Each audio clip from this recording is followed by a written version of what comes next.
하나님께서 나를 부르신 이유를 다시 한번 더 확인하시는 시간 되시기를 소망합니다. 오늘 권사님께서 기도를 하셨는데 기도 내용 속에 제목과 내용이 다 포함되어 있었습니다. 하나님께서 우리가 하나님 보고 나랑 같이 있어주세요, 나를 불러주세요라고 말한 게 아니라 하나님께서 나를 원하셔서 부르셨다고 말씀을 하십니다. 오늘 예배드리는 시간 정말로 하나님이 나와 함께하는 축복을 확인하시고 체험하시는 예배의 시간 되시기를 소원합니다. 하나님께서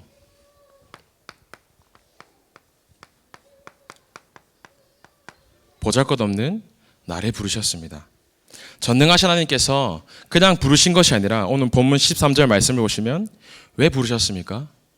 원해서 부르신다고 말씀하셨습니다. 끝난 겁니다. 하나님은 세상을 창조하시기 이전부터, 하나님은 영세 전부터 우리를 이미 작정하시고 구원받기로 작정하신 이후에 우리를 부르시고 지금 이 예배의 자리로 부르신 줄 믿습니다. 그 하나님께서 부르시고 난 다음에 하신 게 뭡니까? 다른 것이 아니라 나와 함께 있자고 말씀을 하십니다. 우리 보고 다른 거 하라는 게 아니라 오늘 말씀을 보시면 나와 함께 하자라고 말씀하십니다. 이 함께의 비밀을 진짜 누릴 때 우리가 무엇을 해야 될지 분명한 이유가 발견되어질 줄 믿습니다. 오늘 이 시간 하나님께서 나를 부르시고 나를 통해 성취하실 언약을 확인하시는 귀중한 예배의 시간 되시기를 소망합니다.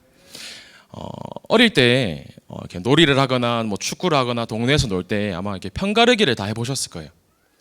부산에 제가 살았기 때문에 부산에 이렇게 손바닥을 뒤집을 때 어떻게 하냐면 젠디 이렇게 합니다. 경상도 분들은 아실 수 있는데 젠디라고 말했어요. 서울 분들은 제가 잘 몰랐는데 조사를 하니까 맞는지 모르겠어요. 대댄찌라고 하더라고요. 잘 모르겠는데, 그리고 수원과 평택 안산은 엎어라 뒤집어라 이렇게 한대요. 지역마다 너무나 다른데 우리가 어릴 때 이렇게 막 팀을 가를 때 가위바위보해서 서로가 막 팀원들을 뽑잖아요. 초등학생 때 형들이 이제 가위바위보해서 팀원들을 뽑는데 그때가 진짜 긴장되거든요. 내 순서가 언제 있지? 만약에 형들이 계속 뽑는데 가장 비참할 때가 언제냐면 홀수일 때예요. 5명, 7명, 9명일 때 팀을 뽑는데 내 이름이 안 불리는 거예요. 나 빨리 팀에 들어가고 싶은데 형들이 저를 안 부르는 거예요. 그것만큼 비참한 일이었거든요.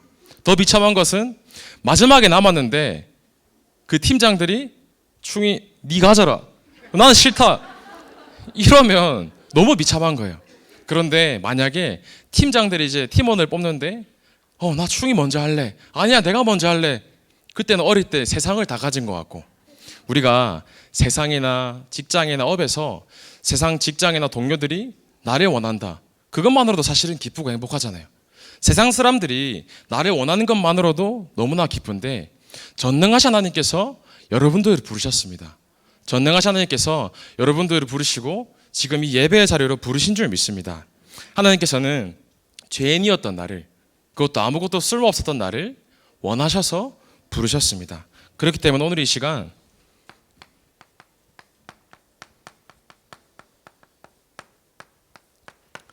완전히 복음으로 다 끝내시는 축복 누리시길 바랍니다. 우리가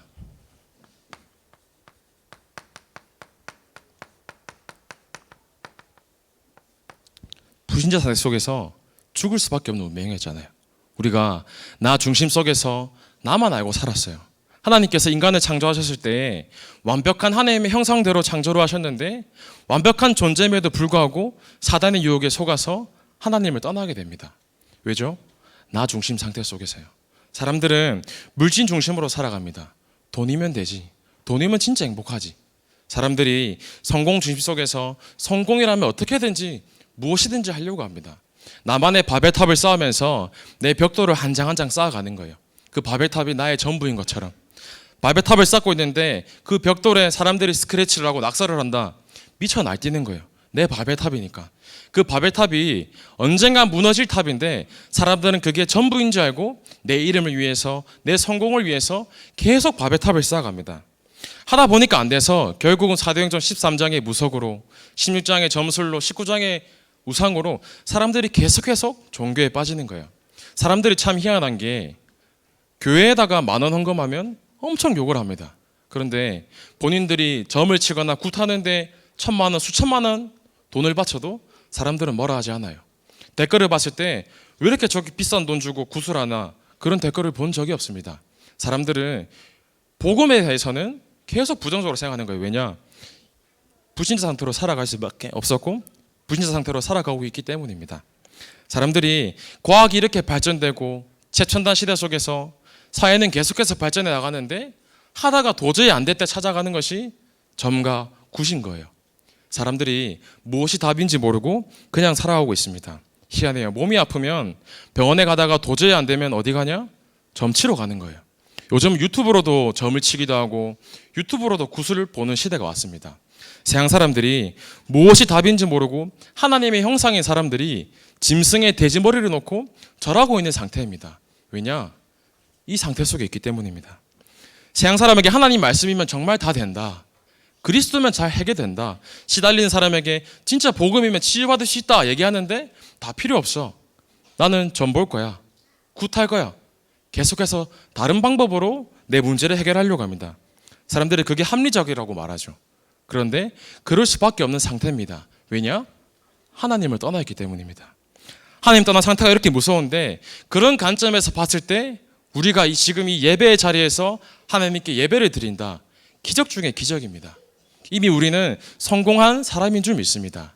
이미 우리는 가문과 가정을 치유할 사람인 줄 믿습니다. 이미 우리는 다 끝난 자인 줄 믿습니다. 하나님께서 우리를 통해서 정말로 이 불신자 상태에 있는 사람들을 살리기를 원하십니다. 세상 사람들은 완전히 노예 상태 속에서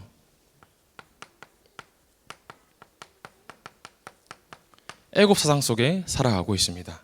내 것이 이미 다 끝난 건데 바벨탑으로 내 것으로 못 놓고 살아가고 있는 거예요. 예수님께서 심지어 신자인데도 예수님이 내 안에 계시긴 계시는데 내 것으로 가득 차서 예수님이 계실 곳이 없는 거예요.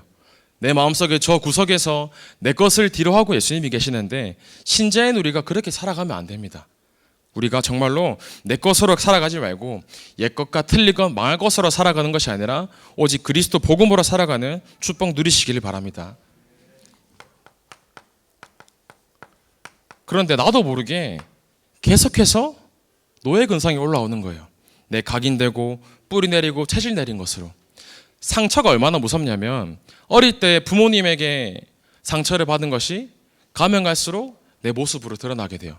만약에 돈에 대한 상처가 있다, 우리 부모님이 돈이 없어서 내가 이렇게 불행해, 돈에 대한 상처가 있기 때문에 세상 사람들이 돈을 벌려고 기를 쓰고 애씁니다.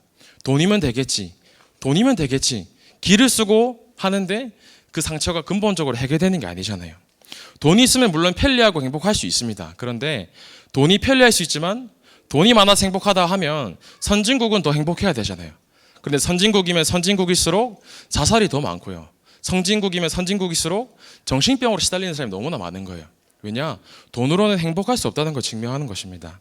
주위에 중독자들이 너무나 많은데 알코올과 도박과 마약으로 중독된 사람들이 내가 그것을 하면 안 되는 것을 본인들이 더 제일 잘 알아요. 그런데 왜 그것을 계속합니까? 그렇게 할 수밖에 없는 상태인 겁니다. 내 힘으로, 내 능력으로 그걸 끊을 수 없고 그걸 할 수밖에 없는 상태인 거예요. 그래서 이때까지 불신자 상태로 애굽 사상으로 노예 근성으로 살아가면서 내 뜻대로 아무것도 할 수 없는 대로 살아가는데, 하나님께서 여기 있던 우리를 내 뜻대로 절대 살지 말라고 멈추게 하셨습니다.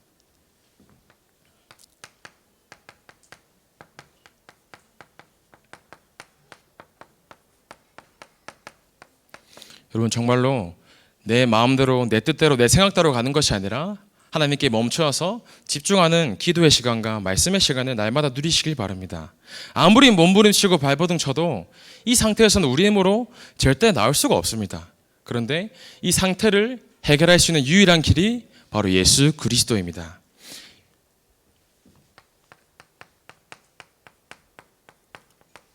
여러분, 나는 누구입니까?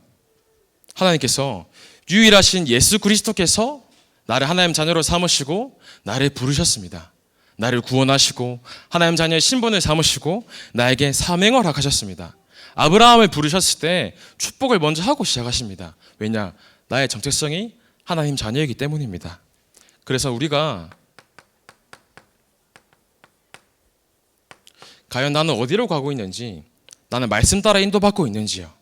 내가 진짜 말씀 속에 있으면 나 개인이 먼저 복음으로 답을 내려서 개인이 구원되고요. 나를 통하여서 가정과 지역이 살아나고 나를 통하여서 민족과 세계가 살아나는 중요한 축복 누릴 줄 믿습니다. 그래서 우리가 나는 어디에 있는지 확인하실 필요가 있습니다. 내가 아직도 이 노예 근성으로 애굽 사상으로 불신자 상태 속에 살아가고 있는 건 아닌지, 물론 구원은 받았지만 아직도 내가 각인되고 뿌리 내리고 채취된 것으로 살아가고 있는 건 아닌지 늘 말씀으로 확인하셔야 돼요. 그래서 우리가 안 될 수밖에 없는 신분이고 내 힘으로는 절대 안 되지만 하나님이 나와 함께 하시면 된다. 내 능력과 내 환경과 나이와 아무 관계없이 내 힘으로는 할 수 없지만 전능하신 하나님이 나와 함께 하신다면 할 수 있다. 이 고백이 여러분들의 입술 속에서 고백되어지기를 소망합니다. 하나님께서 우리에게 분명한 천명을 허락하시고 이미 성취시키고 계십니다. 하나님을 사랑하라. 네 이웃을 사랑하라. 십자가의 피와 언약을 이미 우리에게 천명으로 허락하셨습니다. 모세가 80세 때 나이로만 보면 백발의 할아버지고 노인인데 내 힘으로는 절대 할 수 없었잖아요. 그런데 그 늙은 노인을 하나님께서는 부르시고 사용하시기를 원하십니다. 나이가 전혀 관계없습니다. 나는 나이가 너무나 많은데요. 전혀 상관없습니다. 만약에 반대로 나는 나이가 너무 어린데요. 더 상관없습니다. 왜냐? 전능하신 하나님께서 나와 함께 하시기 때문에 아무것도 문제되지 않습니다.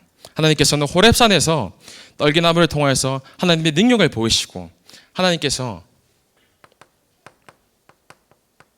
우리에게 소명을 보이십니다. 하나님께서 나를 부르시면서 모세에게 처음으로 네 신을 벗으라 말씀하십니다. 내 신을 벗는다는 것이 내가 가지고 있는 내가 가지고 있던 생각과 안 되는 것들 모든 것을 벗고 하나님께 온전히 나오라는 말씀입니다.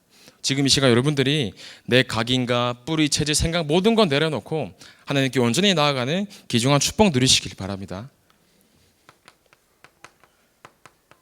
그래서 우리에게 주신 사명이 하나님께서는 우리를 통하여서 다른 사람을 건져내고 살리라고 말씀하십니다.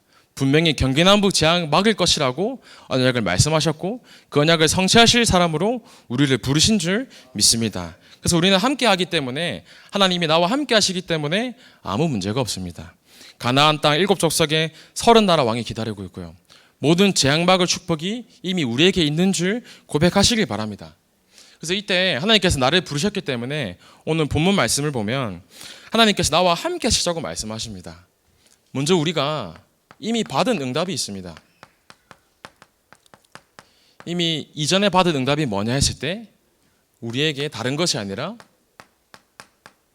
이 복음이 나와 함께하고 있고 날마다 이 복음을 누리고 있습니다. 복음을 정확하고 바르게 이해해야 되는데 이것을 바르게 이해하는 것이 참 중요합니다.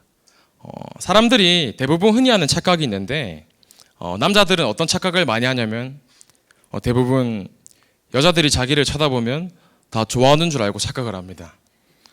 애는 무슨 착각을 하냐? 울면 되는 줄 착각합니다.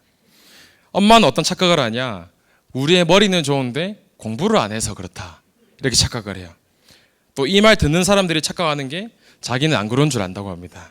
사람들이 많은 착각을 하며 살아가는데 복음을 정확하게 이해하는 것이 중요해요. 내가 아는 것과 진짜 아는 것은 다른 거거든요. 제대로 복음을 이해해야 되는데 사도행전 1장 3장 8절에 그리스도 하나님 나라 성령 충만 이 복음으로 완전하구나. 우리가 완전 복음이 돼야 될 줄 믿습니다. 사도행전 2장 41절에서 47절 말씀에 날마다 마음을 같이하여서 오로지 기도하기를 힘쓰고 우리가 매일 복음의 축복을 누려야 될 줄 믿습니다. 사도행전 4장 12절에 다른 이로서는 구원을 받을 수 없나니 천한 사람 중에 구원받을 만한 다른 이름을 우리에게 주신 일이 없습니다. 오직 복음하셔야 됩니다. 우리의 삶이 완전 복음으로 매일 복음으로 날마다 복음 속에서 오직 복음이 우리 입술 속에서 고백되어야 될 줄 믿습니다. 이때 하나님께서 우리에게 주신 응답이 복음이 나에게 완전히 체질이 되는 것입니다. 만약 복음이 체질되지 않는다면 대충 복음으로 돼요. 만약에 복음이 체질되지 않는다, 섞인 복음이 될 수밖에 없어요. 만약 복음이 나에게 체질이 되지 않는다, 다른 복음으로 나오는 거예요. 이스라엘 백성들이 구름 기둥, 불 기둥으로 홍해 앞에서 하나님께서 막으시거든요. 홍해를 가르시는 것을 이스라엘 백성이 직접 봤는데도 불구하고 자기들에게 문제가 오니까 또 불평불만해요. 그 기적을 행하시는 하나님께서 나와 함께 하심을 누리지 못하고 문제만 나니까 또 내 것으로 돌아가는 거예요. 잠깐 모세가 시내산에 올라가서 십계명을 받으러 가는데 모세가 더디게 내려오니까 백성들이 우리를 인도할 신을 만들어 달라고 얘기를 합니다. 거기에 제사장이었던 아론이 안 된다라고 얘기를 해야 되는데 아론마저도 금송아지를 만드는 거예요. 전도사인 저도 하루라도 복음이 없으면 살아갈 수 없습니다.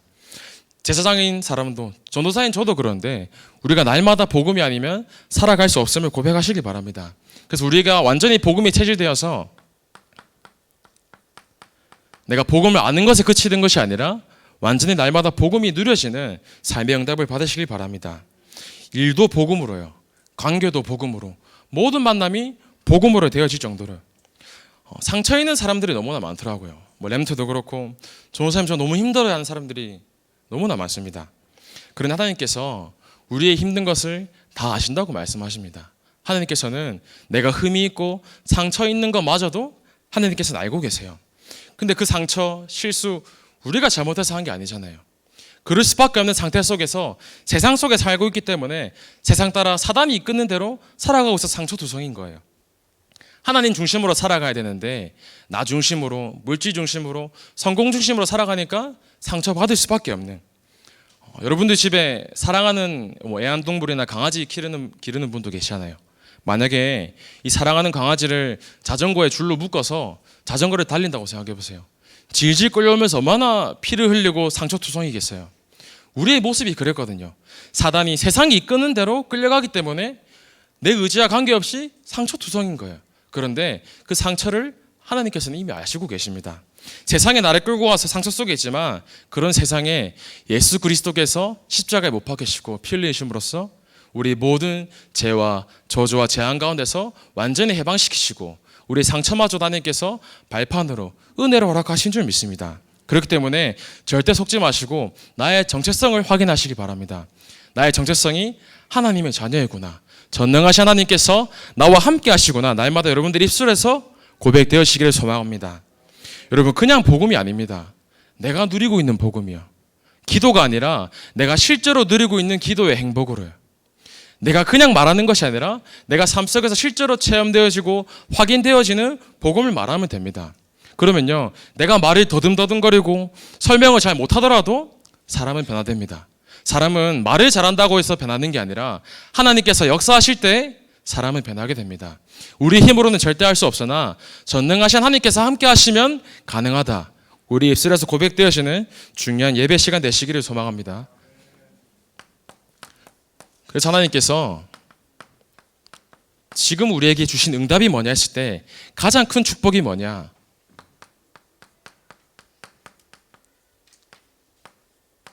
내가 이미 응답받고 있구나.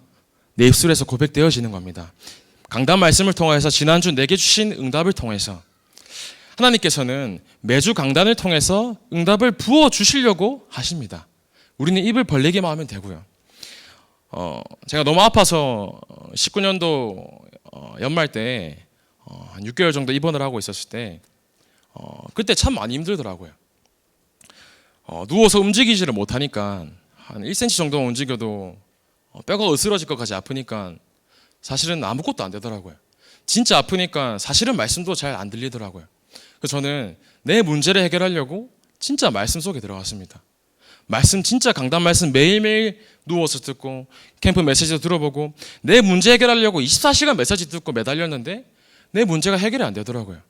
기미조차 보이지도 않더라고요. 사실은 약을 받고 이렇게 하는데 조금 더 나아지는 것이 아니라 점점 더 아파지는데 사실은 많이 좌절하고 우울하더라고요. 그런데 하나님께서 19년도 12월부터 기억나시겠습니다. 팔복에 대한 강단 흐름을 주셨어요. 그 흐름이 행복에 관한 말씀이었거든요. 하나님의 행복 편지, 마르지 않는 행복, 치유의 행복, 계속해서 행복을 말씀하시는데 말씀과 강단이 나랑 상관이 너무 없는 거예요. 말씀을 듣긴 듣는데 나는 행복하지 않은데, 나는 왜 이렇게 불행한데, 강단 말씀 들으니까 조금씩 짜증이 올라오더라고요. 내가 너무 힘든데 하나님께서 말씀 속에서 힘 주시는 건 맞는데 말씀이 나랑 상관이 없는 겁니다. 계속 말씀을 듣고 있는데 어느 날 강단 제목이 고난이 주는 행복이었어요. 말씀 속에서 목사님께서 혹시 특별한 문제를 갖고 있나? 그 특별한 문제는 하나님께서 그 문제를 가지고 있는 다른 사람 살리라고 주신 축복이다. 늘 들었던 말씀인데 그 말씀이 진짜로 믿어지기 시작하더라고요. 말씀을 듣는데 정말로 이 문제가 하나님께 주신 축복이구나. 내 삶 속에서 문제 속에서 실제로 믿어지고 고백이 되어지니까 내 속에 먼저 오는 응답이 감사와 행복이 넘치더라고요. 나는 몸이 너무 아픈데 하나님께서 이 문제를 통해서 이 문제가 진짜 시대의 문제구나. 내가 해결할 수 없는 문제지만 이런 해결할 수 없는 문제를 가지고 있는 사람들이 너무나 많구나. 그 문제를 하나님을 나에게 주셔서 그 문제 갖고 있는 사람들을 이해하고 살리라고 나에게 주신 축복이구나. 내가 고백이 되어지더라고요. 그래서 그 강단 말씀 흐름 속에서 말씀을 제가 정리를 해봤어요. 다시 처음부터 강단 흐름을 들으면서 말씀을 정리하다 보니까 내게 진짜 응답이 오는 겁니다. 내게 진짜와 감사와 행복이 넘치기 시작하는데 내 삶이 그제서야 강단과 삶이 일치가 되더라고요. 강단 말씀이 실제로 나에게 매일 생각이 나고 강단 말씀이 실제로 나에게 힘이 되고 강단 말씀으로 진짜 끝낼 수 있구나. 진짜 강단 말씀이 끝이구나. 내 입술에 진짜로 고백되어지더라고요. 그때 하나님께서 정확한 저에게 깨달음을 주셨습니다. 깨달음이 뭐냐? 하나님께서 이번 주에게 나에게 왜 이 말씀 주셨는지를 확인하는 것입니다. 하나님은 기록한 말씀을 성취시키시고 선포하신 말씀을 성취하십니다. 여러분 이것을 붙잡으시기 바랍니다. 만약에 강단이 우수이면 내 인생은 우스운 인생이 되는 겁니다. 만약에 강단이 희미하다, 내 인생이 희미해지는 인생인 겁니다. 그런데 반대로 강단이 나에게 너무나 소중하다, 내 인생은 소중한 인생이 되는 겁니다. 만약에 강단이 나에게 생명 걸 강단이다, 하나님께서 나에게 늘 생명이 넘치게 하시고 생명권자들을 우리에게 붙여주실 줄 믿습니다. 그래서 하나님이 어떻게 응답을 정확하게 주시냐 했을 때 강단 말씀을 통해서 정확하게 응답을 허락하십니다. 그래서 저 여러분들이 다른 것 붙잡지 마시고 다른 흔들리는 것 붙잡지 마시고 오로지 강단 말씀 붙잡으시기 바랍니다.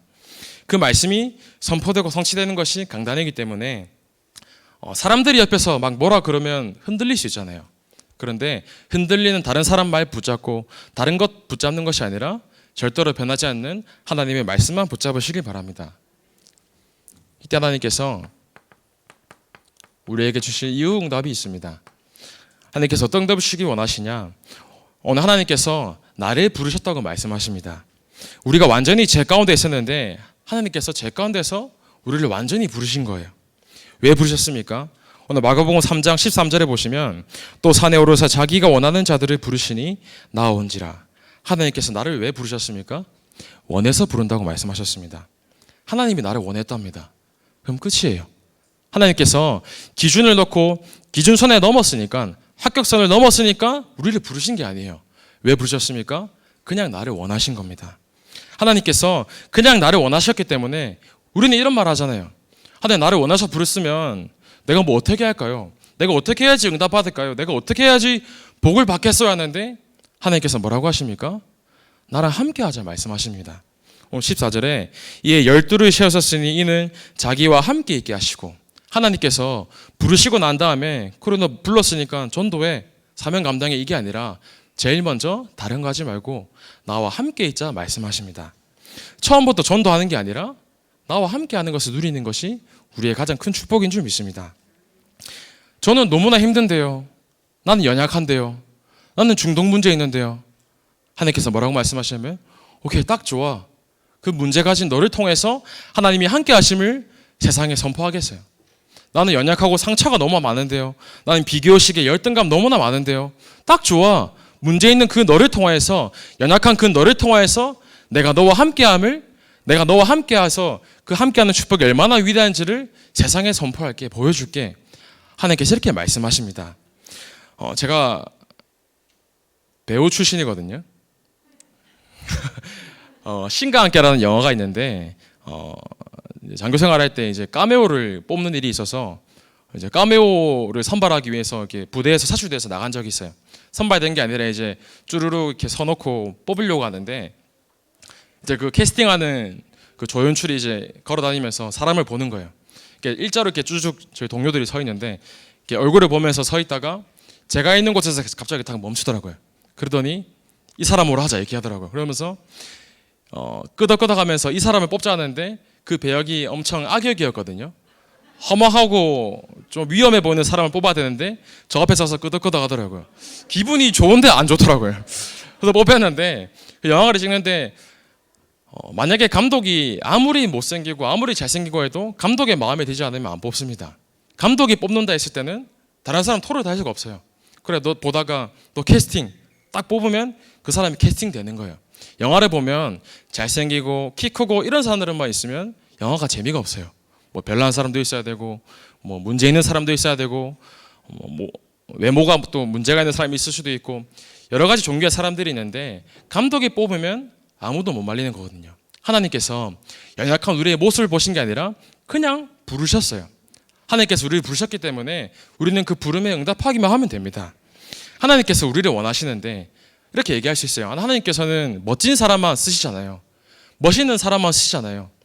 물론 멋있는 사람도 필요할 수 있습니다. 그런데 하나님께서 그런 사람도 필요하지만 연약하고 부족한 나를 오케이 딱 좋아. 내가 너를 통해서 하나님이 살아계신가 내가 너와 함께함을 세상에 선포할게. 하나님께서 이렇게 말씀하십니다. 그래서 우리가 내 삶 속에서 실제로 이 복음이 날마다 이해되고 세지되고 누려진다면 내 삶 속에서 증거가 나올 수밖에 없어요. 사람들이 내 옆에 있는 사람들이 나를 봤을 때 왜 이렇게 행복해 보여요? 왜 이렇게 편안해 보여? 말할 수밖에 없는 겁니다. 그게 증거죠. 이번에 결혼식을 하러 내려갔는데 제 동기들 오랜만에 보던 뭐 ROTC 동기도 있고 대학 동기들도 있는데 하나같이 여러 번 들었던 말이 동기가 하는 말이 네 같은 놈이 왜 전도사를 하냐 얘기하더라고요. 그 친구가 이렇게 웃으면서 얘기하길래 저도 웃으면서 얘기했죠. 나 같은 놈 전도사 시켜서 너 같은 놈 구원하려 한다 이렇게 얘기하는데 하나님께서 너무나 연약하고 부족한 나를 부르시더라고요. 아무것도 가진 것도 없고 능력도 없는데 하나님께서는 오히려 더 연약한 나를 들어서 세우신다고 말씀하십니다. 여러분들에게 이 증거가 날마다 보여진다면 먼저 오는 응답이 정확한 만남을 허락하십니다. 내가 편안하니까 하나님께서 저 복음 가진 사람에게 만남을 허락하시는 거예요. 그 만남을 주시면 그들에게 내가 가진 이 복음의 행복과 축복을 말하는 것이 증인의 삶이잖아요. 전 세계에 잘난 사람은 너무나도 많습니다. 그런데 복음 가진 사람은 없어요. 전 세계에 공부 잘하는 사람 많습니다. 그런데 복음 가진 학생이 없는 겁니다. 하나님께서는 복음 가진 그 한 사람을 부르십니다. 복음 가진 사람, 복음 가진 대통령, 복음 가진 직장인. 하나님께서는 누가 복음을 가지고 있는지, 누가 정확히 이 복음을 이해하고 있는지, 누리고 있는지, 체질화되고 있는지를 찾고 계십니다. 하나님께서 나를 부르셨는데 그렇다면 하나님께서 나를 왜 부르셨습니까? 결국은 살리라고 부르셨습니다. 하나님께서 지역을 살리라고 말씀하십니다. 하나님께서 우리에게 정확한 방향으로 600주기의 말씀을 선포하시는데 유대인들은 안식일에만 예배를 드리거든요. 그런데 마가에 모였던 그 다락방에서는 사람들이 날마다 기도하고 날마다 하나님께 예배를 드립니다. 우리가 매일 날마다 예배를 드릴 때 여기 경기 남부 지역에 역사하는 흑암의 세력이 완전히 무너질 줄 믿습니다. 우리가 가정에서 예배를 드릴 때, 우리가 지교에서 예배를 드릴 때 하나님께서는 우리를 통하여서 이 지역의 재앙을 막는 응답을 성취시킬 줄 믿습니다. 그렇기 때문에 날마다 하나님을 찬미하고 영광을 돌리면서 매일매일 우리가 모인 곳에서 이 600주기의 운동을 펼칠 때 하나님께서 우리를 통하여서 정확한 응답을 성취하실 줄 믿습니다. 그래서요, 결국은 이 경기 남부 재앙을 교회가 막는 게 맞잖아요. 우리가 매일 삶 속에서 복음을 누리고 이해하고 있다면 하나님께서 정확하게 이 경기 남부 재앙을 막을 줄 믿습니다. 그래서 이를 위해서 지금 계속해서 신방을 하고 있습니다. 이미 내게 주신 신방의 미션이 있다면 그 신방 미션을 붙잡고 도전하시면 돼요. 아직 받지 못하신 분들이 계시다면 내게 어떤 미션을 주실지 날마다 기도로 준비하시면 됩니다. 왜냐, 정확하게 하나님께서는 목사님의 입술을 통하여서 우리에게 무엇을 해야 될지 정확한 목표와 계획을 성취시키기 위해서 허락하실 줄 믿습니다. 그리고 하나님께서 우리를 교회를 살리기 위해서 우리를 부르셨다고 말씀하십니다. 계속해서 우리가 헌당을 위해서 작정하고 기도를 하고 있는데 왜 헌당을 해야 됩니까? 사무엘이 살았던 그 시대를 보면 사무엘 한 사람 때문에 전쟁이 그쳤다고 말합니다. 우리가 왜 헌당을 해야 되나 했을 때 우리 교회 때문에 주변 현장이 다 사는 거예요. 우리 교회 때문에 우리 지역이 다 살아나는 거예요. 우리 교회 때문에 민족과 세계가 살아나는 겁니다. 이 축복에 여러분들이 동참하시고 마음과 기도를 물질로 헌신하실 때 하나님께서 모든 응답을 몰아 가실 줄 믿습니다. 그래서 이 헌당을 통해서 핵심과 램데이를 통해서 후대들이 살아나는 운동을 통하여 하나님께서는 후대를 살리시려고 하십니다. 하나님께서 정확한 언약으로 그냥 대통령도 아니라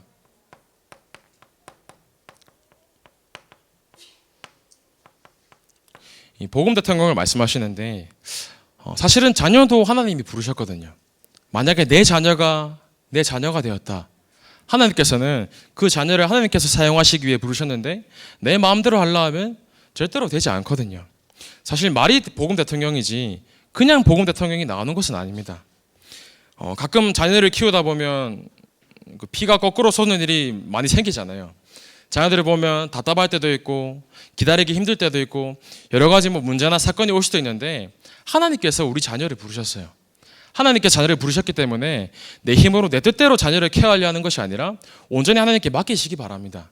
온전히 자녀를 하나님께 드릴 때 하나님께서는 그 자녀를 통해서 복음 대통령으로 지역과 교회와 후대와 민족을 살리는 중요한 응답을 성취시킨다고 말씀하셨습니다. 그래서 자녀를 그냥 방치하라는 게 아니라 온전히 하나님께 맡기시고 먼저 부모인 내가 하나님의 말씀으로 복음으로 충만하면 됩니다.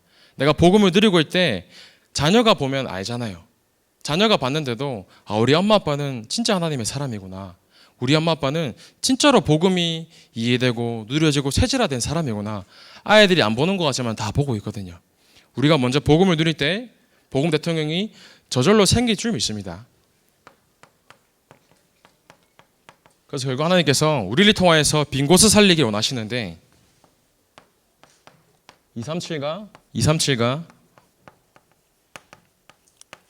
미래 교회를 살린다고 말씀하세요. 사실은 이게 어마어마한 메시지인데 딱 237가 미래 교회를 생각했을 때 내가 할 수 있나라고 생각이 들 수도 있어요. 그런데 하나님께서는 연약하고 부족했던 초대교회를 통하여서 로마를 복음화시키십니다. 하나님께서는 성경에 보면 항상 연약하고 부족했던 사람을 통하여서 하나님께서는 언약을 성취하십니다. 우리가 진짜로 237가 미래교회 빈 곳을 위해서 기도하고 마음을 모아 하나님께 예배드릴 때 하나님께서 나를 통하여서 이 응답을 성취시켜 나갈 줄 믿습니다. 그렇기 때문에 우리의 수준과 기준과 실력과 아무 관계없이 전능하신 하나님이 나와 함께 하시다면 가능하다. 하나님이 나와 함께 하시기 때문에 할 수 있다.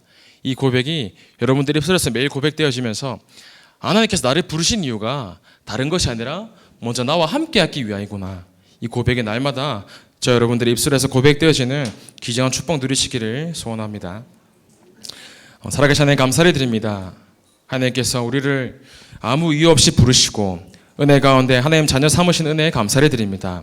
매일매일 살아감에 있어서 하나님이 나와 함께 하심을 날마다 확인하고 체험하는 중요한 전도자 될 수 있도록 하나님께서 여기 모으신 모든 성도인과 주의 제자들을 축복하시고 인도하여 주옵소서. 살아계신 예수 그리스도 이름으로 기도하옵나이다. 아멘.